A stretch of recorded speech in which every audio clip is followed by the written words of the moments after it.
No rabbits were harmed in the making of this video. Let's talk about Davallia.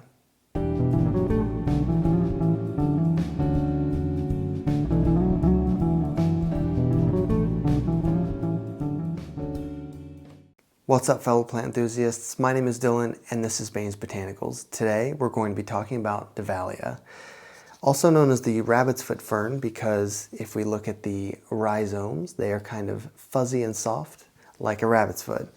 But a friend pointed out to me that they actually look a little bit more like tarantula legs. You can kind of see that spider coming out of there. Think about that when you go to bed tonight. But as far as ferns go, Davallia is pretty easy to care for. Here is the taxonomy information for Davallia. It's in the family Davalliaceae, and more importantly, we are not in Magnoliophyta. We are in the phylum Polypodiophyta, which are the ferns. They're not a flowering plant, they're completely different. These are much older than flowering plants. These go back to the Devonian period, about 400 million years.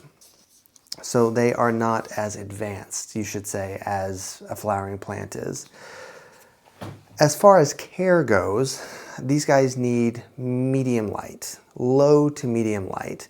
They don't really want bright light necessarily, just because when you think about where ferns grow, they grow in the understory of the forest, so they don't get a lot of direct light. They get dappled sunlight. So I would say low to medium light, probably more like medium. It's just so soft, like when I touch it. I mean, look at how like lacy and beautiful it is. It's crazy. As far as water goes, it's a fern, so we want to keep the soil moist. Not sopping wet, but it needs to stay moist. Don't ever let it dry out. Even this one's a little bit dry right now, and it's doing okay, but I mean, I can notice that there's a little bit of browning in the center because I've let it dry out just a little bit too much. See, I just pulled one out. They need to stay consistently moist. As far as soil goes, just a regular soil is fine. And then fertilizing, don't fertilize too heavy with these guys. They do need some fertilizer, but just go easy on them. You could still do bi-weekly during the growing season and then not at all during the dormant season, late fall, winter, early spring. But just don't overdo it, because the fronds on these are very delicate.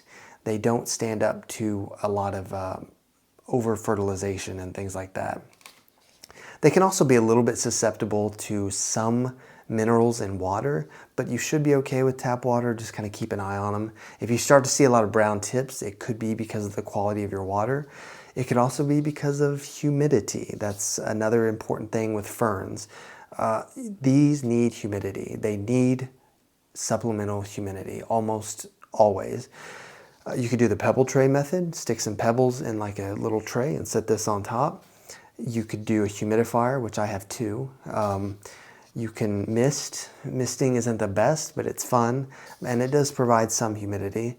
So just kind of bear that in mind. You'll see people put ferns in their bathroom that maybe have a window because the bathroom stays fairly humid.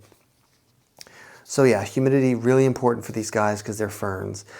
Other than that, like I said, they're easy to care for in the realm of ferns. They're not the easiest, but they're also not the hardest. They're kind of in the middle.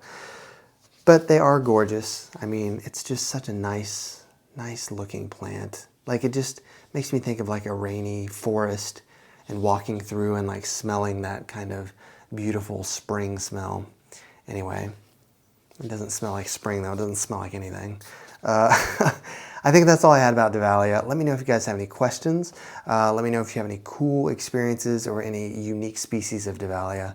And yeah, thank you so much for subscribing and following me and talking with me. I love talking with you guys about plants. It's my favorite thing, and I love the exchange of information, so let's keep it up. Until the next video, I will see you guys very soon, and thank you.